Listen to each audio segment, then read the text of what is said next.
Hola, buenos días, buenas tardes o buenas noches, dependiendo del momento donde estés viendo este video. Si estás aquí presencial, ya te doy la bienvenida. Si estás a distancia, te agradezco mucho que tomes unos minutitos para poder ver este video.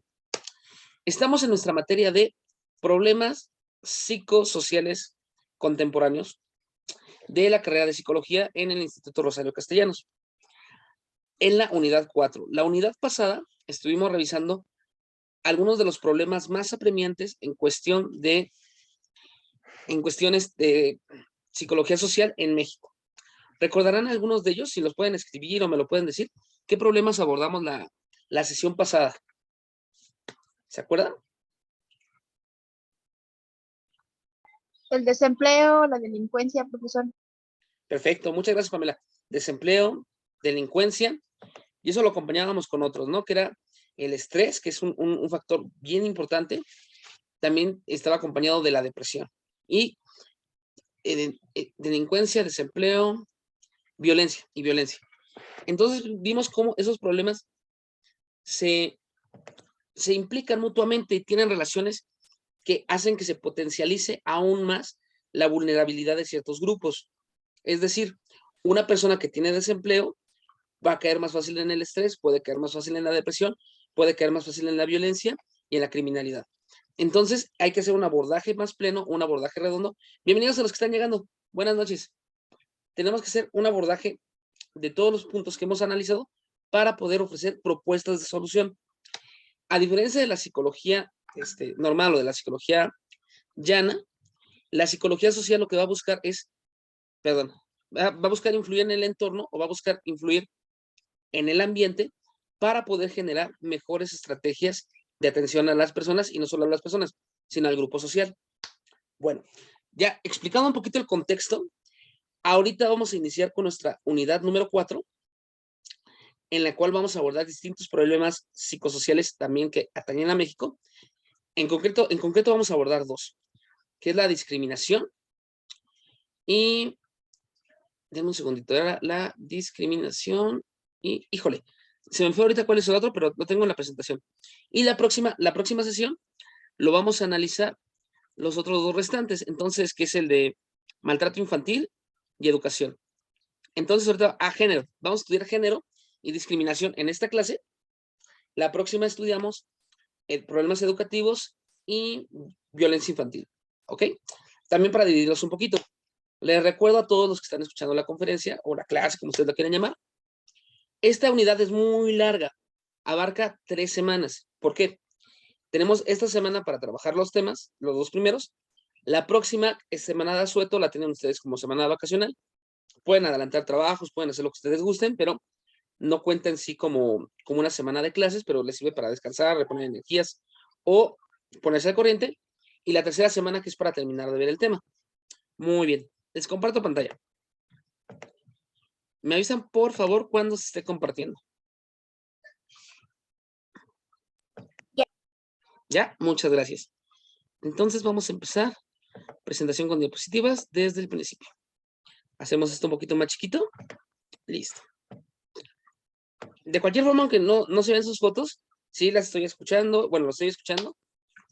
Y cuando ustedes gusten pueden intervenir levantando la mano, hablando, lo que ustedes prefieran.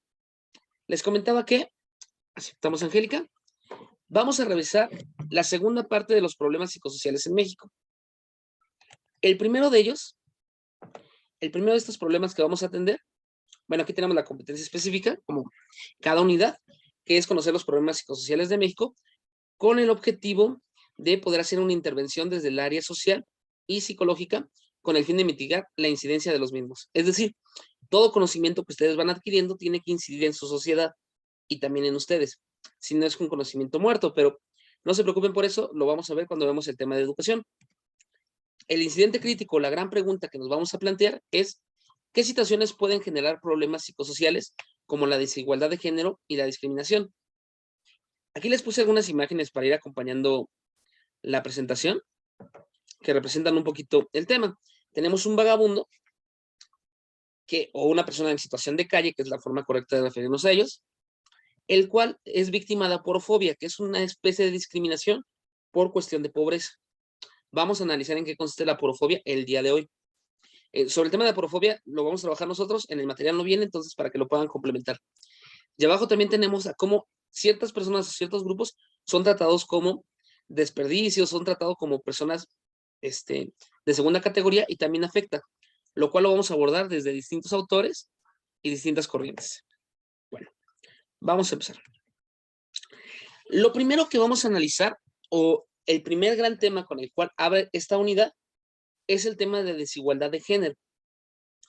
Y para ello tenemos que distinguir algo que cuesta un poquito de trabajo entre género y sexo. Lo primero que hay que entender es que género y sexo son diferentes.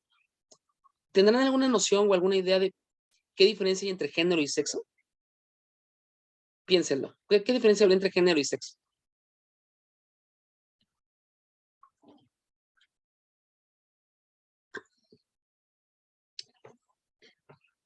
Vamos a ver, me suelo tantito. Bueno, de todas maneras, por aquí ya se pueden escribirlo cuando ustedes quieran. Por esta parte ya lo tenemos un poquito anotado. El sexo responde, mira, aquí tenemos un comentario. Efectivamente, género masculino, femenino, o macho y hembra. No, perdón, género masculino, femenino, sexo, macho y hembra. Muy bien, Patricia. ¿Alguien iba a decir algo? No, soy yo. Ok. Sí, efectivamente, cuando nos referimos al sexo, hablamos de una condición biológica del individuo y lo podemos identificar o lo podemos diferenciar por distintos aspectos. Desde la parte fisiológica, como bien nos mencionó esta Patricia, podemos diferenciar al sexo por los cromosomas presentes, ya sea cromosoma XX o XY, también por el desarrollo de los genitales en la persona, por determinados componentes hormonales, podemos determinar si una persona es macho o hembra. Mientras, no, está muy bien, está muy bien. Está bien lo que dijiste, Patricia, o sea, es fisiológica y biológica, porque también fisiológicamente podemos detectar en un primer momento cuando una persona es macho o responde a un sexo de macho o de hembra. El sexo es como naces y el género es lo que te sientes o como te expresas ser mujer. Muchas gracias. ¿Sí? ¿Va por allí? Gracias, Michelle.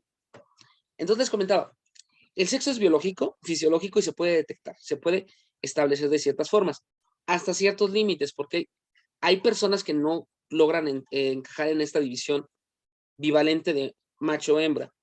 Por ejemplo, tenemos a los hermafroditas que no entran en esta división, u otros elementos que están combinados y son muy frecuentes en la naturaleza. Pero para grandes rasgos, sexo lo podemos dividir en macho y hembra. Ahora, el género, esta es una cuestión un poquito diferente, va a responder, como ustedes ya señalaron, a aspectos sociales y culturales.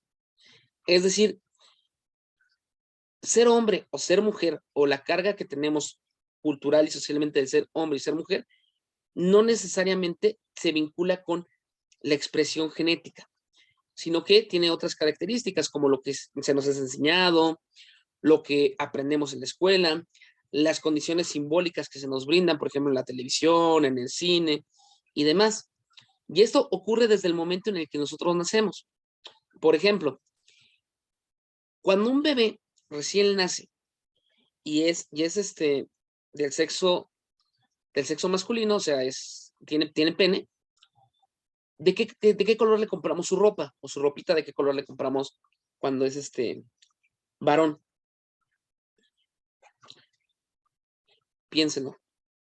Bueno, si tienen bebés cerca, ¿no? Porque luego también escasean los bebés por allí, pero si tienen un bebé cerca, piensen de qué color cuando es un niño, azul.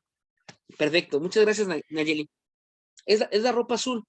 Aquí lo interesante es que el niño tenga la ropa azul y la niña tenga la ropa rosa, no tiene nada que ver con expresión genética, ni con ni con sus hormonas, ni con ninguno de estos aspectos. Es meramente cultural. De igual forma, el señalar que la mujer no puede hacer determinadas actividades y el hombre no puede hacer otras, por ejemplo, el hombre no puede coser, no puede hacer de comer, la mujer no puede, como lo mencionan en las actividades pasadas, no puede tener ciertos trabajos como ingeniería o demás, también termina siendo social. Entonces es como la gran diferencia. Este tema va a ser tratado desde muchas áreas. Aquí nada más les puse dos ejemplos. Por una parte tenemos a Simone de Beauvoir, que es la madre del feminismo de la segunda ola, que es la foto que tengo del lado izquierdo. Bueno, de mi lado izquierdo es la persona que está en blanco y negro. Ella es Simone de Beauvoir. Y del otro lado tenemos a Judith Butler, la cual sigue viva, es una de las expresiones más recientes del feminismo, y ambas van a abordar el tema de, perdón Judith Butler que te tapemos, pero tengo que ver por aquí el chat. Ambas van a explicar o ambas van a establecer desde su feminidad cómo se expresa el género y el sexo y cómo esto puede determinar hasta cierta forma los comportamientos de las personas. Por ejemplo, la obra principal de Simone de Beauvoir, si ustedes en algún momento la quieren consultar, se llama El segundo sexo. Y aquí Simone de Beauvoir va a hacer todo un análisis sobre la condición de la mujer. Por ejemplo, Simone de Beauvoir explica que la mujer no nace, sino que se hace mujer. Y es lo que estábamos revisando, de que a lo largo de la historia se le ha impuesto a la mujer una forma de comportarse específica. Tiene que ser sumisa, tiene que respetar al hombre, tiene que servir la comida a tiempo, tiene que tener todos estos elementos que la configuran como una mujer. Sin embargo, estos elementos no fueron dados por la misma mujer, sino que fueron impuestos por un otro, que es el hombre. Lo que dice Simone de Beauvoir es que se necesita una resignificación de lo que es ser mujer desde la mujer misma. Por tanto, yo aquí me limito, porque obviamente yo no soy mujer, las invito y los invito a leer este texto y que vayan viendo cómo se puede resignificar la propia expresión del género y del sexo. También menciona que es curioso, pero a la mujer se le ha... Bueno, de hecho, vamos a ver. Cuando ustedes se llegan a enojar o a molestar con alguien o algo así, y les quieren atacar directamente con su ser mujer, ¿qué cosas les podrían decir? ¿O qué cosas les han dicho? Piensen así, se enojan, están muy frustradas, reclaman algo.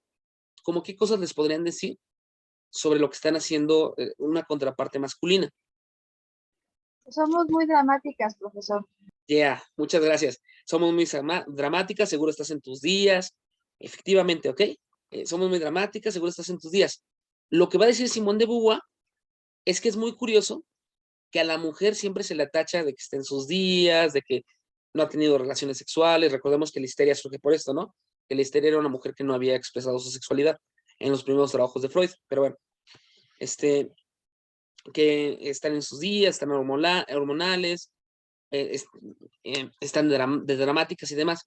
Lo que dice Simone de Beauvoir es que lo curioso es que el hombre también tiene hormonas.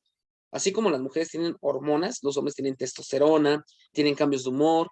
Actualmente ya se descubrió que existe algo llamado la andropausia, que también tenemos efectos muy similares en el organismo a la menopausia. Pero entonces, ¿por qué a la mujer se le tacha o se le recarga su carácter hormonal y no al hombre? Es una forma de discriminación.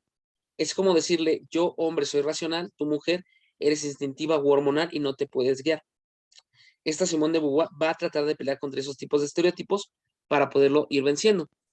Y por otra parte tenemos a Judith Butler. Vamos ahora a tapar a Simone de Beauvoir. Judith Butler es reciente, pueden encontrar conferencias suyas, muchísimos libros, y ella va a contribuir con la discusión y va a decir que en la actualidad existe algo que denomina violencia de los cuerpos. ¿Qué es esto de la violencia de los cuerpos? Que cuando una persona no encaja en lo que se espera de ella o lo que espera la sociedad, va a ser violentado. Y pone bastantes ejemplos, no solamente con el caso de las mujeres. Recordemos, la discriminación, la mujer es un gran factor de atención, pero no es el único. Judith Butler va a decir que cuando una mujer no cumple los estándares de belleza, se le va a violentar, se le van a exigir dietas, se le van a exigir operaciones para poder compensar lo que se espera de ella fisiológicamente. E igual, si una persona se identifica con un género diferente al suyo, entonces también se le va a discriminar, se le va a atacar, se le quita atención médica y demás. O también me ocurre que en el caso de la pobreza, o sea, las personas que están en cárcel, se les maltrata, se les humilla, se les violenta mucho, porque como son delincuentes no es necesario cuidarlos. Niños en situación de calle toda persona que no cumple con el estándar pedido por la sociedad va a recibir una violencia sobre su cuerpo. Judith Butler, para poder salir de esta violencia, lo que señala o lo que sugiere es que hay que hacer una alianza entre todos los sectores vulnerables, una coalición, y a través de esta coalición poder, ella lo dice florecer, es Butler en inglés, pero ella lo llama como florecer, para que cada persona pueda expresar su propia vida, no con los estándares, sino que lo puede expresar. Ya dentro de psicología social, ¿cómo se puede trabajar? Esto se puede trabajar, por ejemplo, en grupos de apoyo, se puede trabajar en talleres para reconocimiento de la propia persona, u otras actividades que pueden fomentar mucho. ¿Ok? Pero estas son las dos principales representantes en la actualidad. ¿Hay más? Si hay muchas más, ustedes las pueden investigar. Entonces voy a avanzar un poquito. Miren, este es un ejemplo sobre lo que les estaba señalando y es un término bien importante que necesito que lo recuerden, ¿va? Si lo pueden apuntar, sería mucho mejor. Sí, bueno, yo doy clase en una prepa y les digo fun fact, ¿no? O sea, dato divertido, dato importante. El cual es el concepto de naturalizar.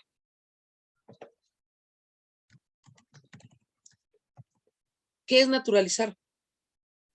¿Alguien había escuchado esa palabra o tiene idea de qué sea naturalizar? Piensen, ¿qué podría ser naturalizar? Que bueno, por aquí está la definición.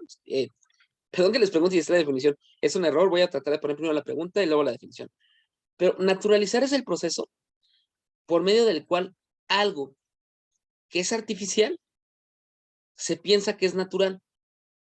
El riesgo de hacer esto es que lo que es natural no se puede cambiar. Lo que es artificial sí. Entonces, si tú haces pasar algo artificial como algo natural, estás fomentando a que no se pueda cambiar. Por ejemplo, ustedes pueden decidir si respiran oxígeno o si respiran helio o no pueden elegirlo. Piénsenlo. No, no lo podemos elegir. Pues no, para nada, ¿no? Muchas gracias. Entonces, es natural respirar aire. Es natural. Es natural porque no lo pueden evitar, no lo pueden cambiar. Pero hay ciertos aspectos. No va por allí. Comprendo, no va tanto por allí en psicología, pero muchas gracias, Michelle. Naturalizar es más o menos lo siguiente. Pensar que el color azul naturalmente corresponde al niño, aunque fue un evento social. Entonces, un evento natural es como respirar. Naturalizar es cuando tomas un elemento que en teoría es artificial y lo haces pasar por natural. Es como cuando las personas dicen, pues es que diario mueren 100 personas. Es natural, es naturalizar la violencia. Es algo muy peligroso. El cabello largo y corto, efectivamente. Lo que es natural es que te crezca el pelo. Naturalizar, es decir, los hombres llevan el cabello corto, las mujeres llevan el cabello largo. Eso es naturalizar. El problema es que cuando tú naturalizas algo, haces pasar como si fuera normal. Si yo naturalizo la violencia, ya no voy a hacer nada para contrarrestarla, porque es natural. Si yo naturalizo la desigualdad económica diciendo que el pobre es pobre porque quiere, ya no me voy a preocupar por cambiar el sistema económico, nada más voy a decir, es natural y ya. Entonces, naturalizar es un súper problema que se tiene que trabajar. Por aquí les ponía un ejemplo, aquí está escrito, pero acá está, miren. En la época de Hipócrates, o sea, la época griega, y también en la época medieval, existía una teoría de los humores. Quizás en algún momento en la historia de la medicina o en algún curso lo vayan a ver. ¿Qué era esta teoría de los humores? Decía Galeno y decía Hipócrates, entre otros pensadores, que todo nuestro cuerpo era... Hola, por cierto, ¿quién llegó?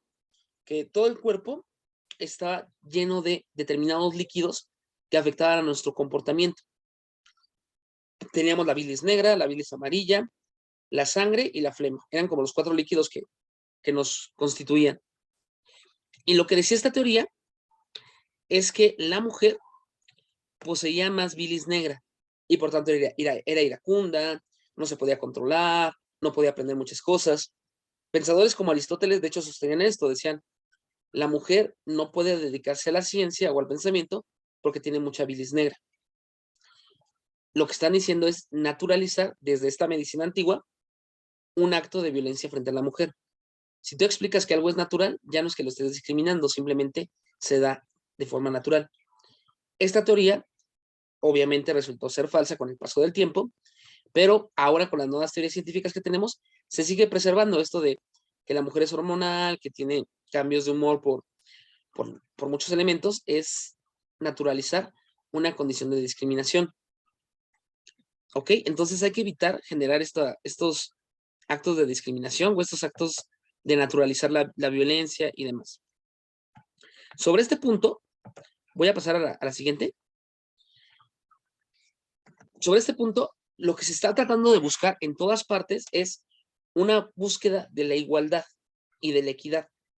¿Qué es esto? Que tanto hombres como mujeres, sin importar su preferencia sexual, sin importar su identificación sexual, ni mucho menos, puedan tener una vida digna que los respalde a lo largo de toda su vida para que puedan ocupar cualquier puesto que quieran o ocupar cualquier situación que ellos deseen. Igualmente, una persona indígena que tenga las mismas posibilidades de llegar a un puesto de gobierno, a un puesto en una fábrica, a un puesto de alguna parte, o una persona con sobrepeso lo pueda adquirir que cualquier otra. Aquí tenemos un mensajito. Sí, muchas gracias, Mirna. Naturalizar y normalizar son muy, muy similares. Sí, normalizar es volver a algo normal. Naturalizar va un poquito más allá. Es hacer pensar que las cosas son naturalmente así. O sea, no solamente son normales, sino que biológicamente, si lo quieren ver así, siempre se va a presentar así. Por ejemplo, para que me entiendan un poquito, cuando estábamos en la época de las cavernas, ¿quién cazaba y quién recolectaba los frutos? Los hombres cazaban y las mujeres recolectaban. Perfecto, Pamela. Los hombres cazaban, las mujeres recolectaban los frutos. De allí se justifica que las mujeres se dediquen al hogar y los hombres se dediquen al trabajo o a la casa. Pero ¿qué creen? Que últimamente se han descubierto hallazgos de mujeres cazadoras y mujeres guerreras. Entonces, no es que naturalmente estemos destinados a hacer eso, sino que se naturalizó una conducta artificial. O sea, no es que porque éramos cavernícolas que tenemos esa división de clases, actualmente se tenga que llevar a cabo. Simplemente se naturalizó o se normalizó. Pero sí, muy bien, se puede trabajar como sinónimos si ustedes gustan, nada más recuerden que naturalizar es como llevarlo al ámbito más biológico, más material, porque normalizar todavía puede ser un poco más social.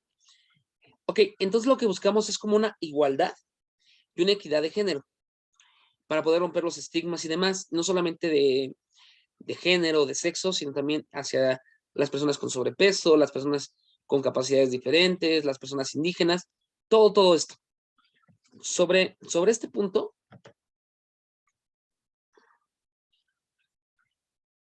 wow, qué interesante, Michelle. No había escuchado este libro. Si me lo pudieras mandar por mensajito al rato para que no se me olvide. Ah, no, pues va a quedar grabado. No te preocupes, lo consulto. Pero muchas gracias. Mira, aquí hay una buena recomendación de Michelle que dice, ¿por qué comí a mi padre? Está padrísimo. No lo he leído, pero ahí hay una recomendación para que lo podamos checar. Sobre este punto, sobre la igualdad y demás, ha habido bastantes trabajos, pero lo que se busca es que se evite la discriminación y la violencia haciendo intervenciones y modificaciones en la vida pública y privada. Estas intervenciones y modificaciones ustedes las pueden hacer desde el campo de la psicología. Hay muchísimas formas, poco a poco, sí que van en segundo semestre, ¿no? O sea, todavía es muy pronto, pero ya pueden empezar a planear cómo hacer intervenciones. Por ejemplo, uno de estos representantes, esto es desde el ámbito del derecho, lo hace un autor llamado Will Kilmica. Will Kilmica es un autor canadiense y él va a generar algo que se llaman los derechos diferenciados. De hecho, si ponen este nombre y ponen derechos diferenciados en YouTube, les aparece una descripción de una muy buena de 5 minutos. La pueden abordar. De todas maneras, voy a tratar de compartírselas en un documento Drive, como la última vez. ¿Qué es esto de los derechos diferenciados? Es brindarle derechos adicionales a las personas que están en una situación desfavorable o que son discriminados para poderlo equiparar. No son privilegios. Un privilegio sería darle un derecho adicional a alguien en situación de igualdad que hace que la otra persona que no lo tenga lo padezca. Los derechos diferenciados es otra cosa, es si tú ya sufres una discriminación, una violencia, te vamos a apoyar con algún tipo de estímulo para poderte solventar o para poderte superar. Por ejemplo, en el transporte público en la Ciudad de México, también en el Estado de México, en el metro, metrobús y todo esto, hay asientos especiales para las mujeres, lo cual muchos hombres lo llegan a considerar y decir, no, es que eso es un abuso, es una discriminación, le están dando privilegios a las mujeres. Sin embargo, ustedes son testigos, las mujeres sufren mucha violencia sexual en el transporte público. No voy a preguntar casos particulares, pero estoy seguro que a muchos de ustedes ya les pasó, que las tocan o se quieren propasar con ustedes o muchas otras cosas. Cosas que a los hombres no nos pasan. Entonces lo que va a decir Kill Milka es, vamos a proponer un derecho diferenciado, separar el transporte, para que la mujer tenga el mismo derecho de libertad de tránsito que el hombre. Y poco a poco cambiar la sociedad para que estén equilibrados. A eso se refiere con derechos diferenciados. O, por ejemplo, dar becas en las escuelas, no por promedio, sino solamente porque la estás solicitando y tienes la necesidad, es un derecho diferenciado, porque no es premiar a alguien por sacar buena calificación, sino ayudar a todos para que se puedan superar. De hecho, hay un estudio muy interesante que dice que los que tienen beca por calificaciones, o sea, por promedios de 9 y 10, normalmente también son las clases sociales más altas, porque tienen como los elementos para poder estudiar, entonces es discriminatorio hacerlo. Bueno, aquí tenemos a Will Química, que es una forma de eliminar la desigualdad. Se los pongo por acá para que lo puedan revisar cuando ustedes gusten. Hay bastante material en internet, pero vamos a avanzar. Hasta sientan con las piernas muy abiertas. Ah, efectivamente. Tiene un nombre. Muchas gracias, Mirna. Eso tiene un nombre. No me acuerdo cómo se llama, pero eso de tener las piernas abiertas en el transporte para ocupar mucho espacio tiene un nombre.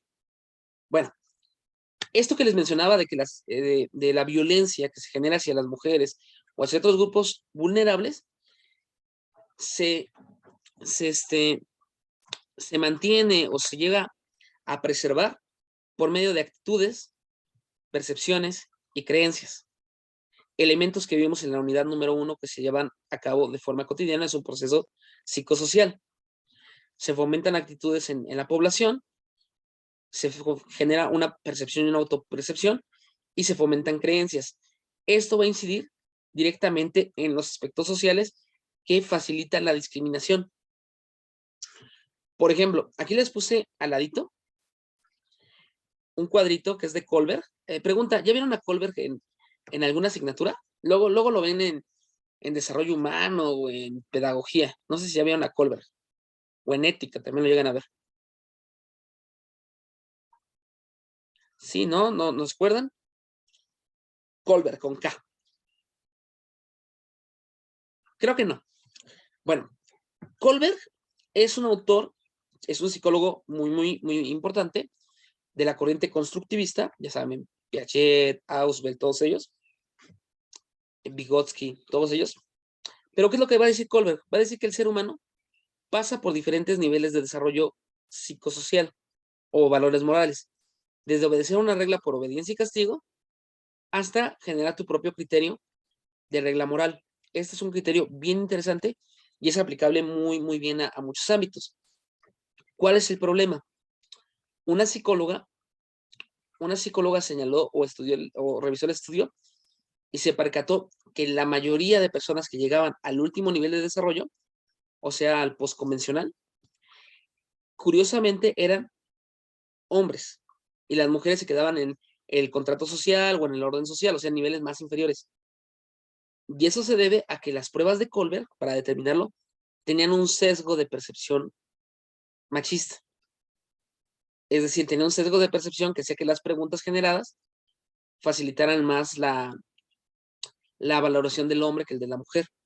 Entonces, aunque es una teoría psicológica importante, también tiene un sesgo machista. O sea, estos sesgos, estas percepciones no dependen tanto, no solamente es del conocimiento, sino cómo se enseña. Porque también Sigmund Freud, recordemos lo de la histeria u otras enfermedades, también se le atacaban a las mujeres. Muchos pensadores, Einstein también, tienen estos tipos de sesgos. Entonces, lo que tratamos de hacer es un abordaje total. no solamente se da en las clases bajas o en personas sin conocimiento, sino se presenta en todos, inclusive en Kohlberg, que les digo que es un gran teórico, pero tiene este posible sesgo. Muy bien. Ok, el segundo tema que vamos a trabajar ahorita es el tema de la discriminación, ya no solamente por género, sino la discriminación en general, y vamos a centrarnos en el racismo, la xenofobia, la aporofobia y algunas cuestiones legales. Pero yo creo que esto lo vamos a hacer en la segunda parte de la clase, porque si no se me corta el tiempo. Entonces, salen chicos, y regresan, porfa. Bye. Ah, son puras chicas, regresen chicas, porfa.